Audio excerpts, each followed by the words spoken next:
Aue, mein Bein tut mir weh. Was hast du getan? Ich bin gegen meinen Tisch gelaufen. Oh, das muss wehtun. Mutti, mein Arm tut mir weh. Komm her, ich werde deinen Arm küssen und alles wird schon wieder gut sein. Mutti, ich bin krank. Was ist mit dir, mein Sohn?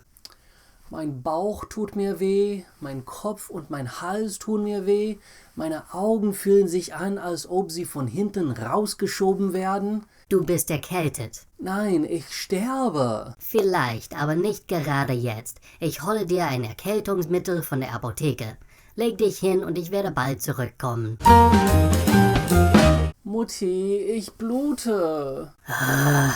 Noch einmal? Was hast du dieses Mal gemacht? Ich hatte einen Unfall mit meinem Fahrrad. Brauchst du ein Pflaster? Ja, und vielleicht auch noch einen Eisbeutel. Mutti, mein Zahn tut mir weh. Welcher Zahn? Dieser hier. Vielleicht hast du ein Loch in deinem Zahn. Soll ich den Zahnarzt anrufen? Nein, nicht der Zahnarzt. Gib mir einfach ein Schmerzmittel. Margaret, mein Rücken tut mir weh. Du bist 80 Jahre alt.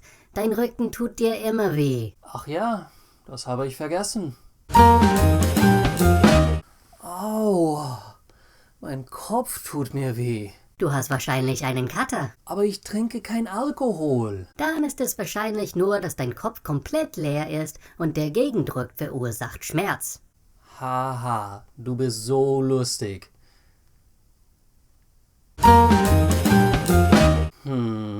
Ich habe Kopfschmerzen, Bauchschmerzen und ich bin immer müde. Mal googeln, was ich dagegen tun kann.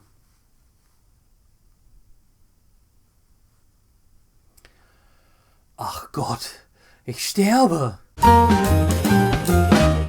Did you enjoy this video? Give it a thumbs up. Want more videos like this one? There's a link on the right for that. If you click on my face over there, you can subscribe to this channel. Thank you to my current Patreon supporters, Ines, Christine, and Angelica. I really appreciate your support. If you support this channel on Patreon, you can get a copy of each video as an MP3 podcast, a worksheet, and a bilingual version of my video scripts. Link in the description and several other places for all of this and more. Antrim out.